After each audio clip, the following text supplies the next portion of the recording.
என்னது குபேரர் சிலைய வீட்ல வச்சா அதிர்ஷ்டம் வருமா? நீங்க பார்த்திருந்தீங்கன்னா தெரியும். இந்த பெரிய பெரிய கடைகள்லாம் சரி, இந்த தங்க கடைகள், ஜவுளி கடைகள், இன்னும் சில பேர் என்ன பண்ணுவாங்க அப்டின்னா, வீட்லலாம் வந்து குபேரர் சிலைய வச்சிருப்பாங்க. நிஜமாலுமே இந்த குபேரர் சிலைய வந்து வீட்ல வச்சா அதிர்ஷ்டம் வருமா?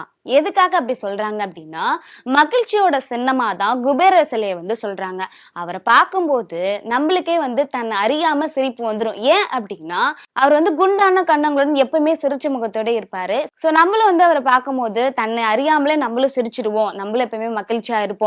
அப்படிங்கிறதுனால அவர பார்க்கும்போது நம்மளுக்கு ஒரு நேர்மறையான எண்ணங்கள் கிடைக்குது அப்படின்னு சொல்றாங்க. அது மட்டும் இல்லாம குபேரர் வந்து நெறைய வடிவிலான அதாவது என்ன சொல்றாங்க அப்படின்னா, நெறைய அவதாரம்லாம் எடுத்திருக்காரு அப்படிங்கிற மாரி சொல்றாங்க. ஆனா இப்படி சிரிச்ச முகத்தோட குபேரர் சிலை தான் உலகம் முழுவதும் ஃபேமஸா இருக்காரு.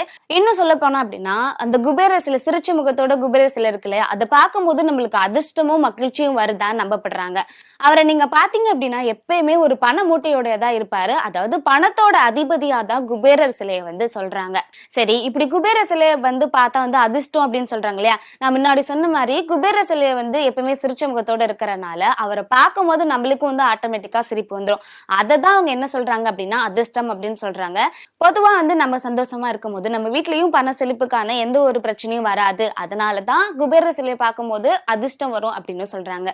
சில வாஸ்து நிபுணர்கள் வந்து என்ன சொல்றாங்க அப்படின்னா, இந்த இடத்துல தான் குபேரர் சிலை வைக்கணும். இந்த இடத்துலலாம் குபேரர் சிலை வந்து வைக்கக்கூடாது அப்படின்னு சொல்லிட்டு சில நிபந்தனைகள்லாம் சொல்றாங்க. சரி எங்கெங்கெல்லாம் இந்த குபேரர் சிலைய வந்து வைக்கலாம், எங்கெங்கெல்லாம் வைக்கக்கூடாது அப்படிங்கிறத பார்ப்போம். ஃபர்ஸ்ட் வந்து எங்கெல்லாம் வைக்கலாம் அப்படின்னா, மக்கள் வந்து இப்போ வீட்ட விட்டு வெளியே போறதா இருந்தாலும் சரி, உள்ள வரதா இருந்தாலும் சரி, அப்படி பார்க்க வேண்டிய இடத்துல வந்து குபேரர் சிலைய வந்து வைக்கணும் அப்படின்னு சொல்றாங்க. இப்படி வீட்ட விட்டு வெளியே போகும்போதும் சரி, உள்ள வரும்போதும் சரி, இப்படி பார்க்கும்போது குபேரர் சிலைகள் வந்து வச்சோம் அப்படின்னா நம்மளுக்கு நேர்மறையான எண்ணங்கள் வந்து கிடைக்கும் அப்படின்னு சொல்றாங்க. சரி எங்கெங்கெல்லாம் வைக்க கூடாது அப்படின்னா சிலர் வந்து என்ன பண்ணுவாங்க அப்படின்னா பீரோ மேலேயோ ஃப்ரிட்ஜ் மேலேயோ வந்து இந்த குபேரர் சிலை வச்சிருப்பாங்க. இன்னும் சில பேர் என்ன பண்ணுவாங்கன்னா இருட்டான இடத்துல வந்து குபேரர் சிலை வச்சிருப்பாங்க.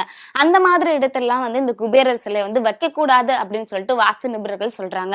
அது மட்டும் இல்லாம சில வந்து செருப்பெல்லாம் நம்ம கழட்டி விடுவோம் இல்லையா, அந்த இடத்துல எல்லாம் வந்து குபேரர் சிலை வைப்பாங்களா, அந்த மாதிரி இடத்துல எல்லாம் வந்து குபேரர் சிலை வைக்க கூடாது அப்படின்னு சொல்லிட்டு வாஸ்து நிபுணர்கள் வந்து சொல்றாங்க.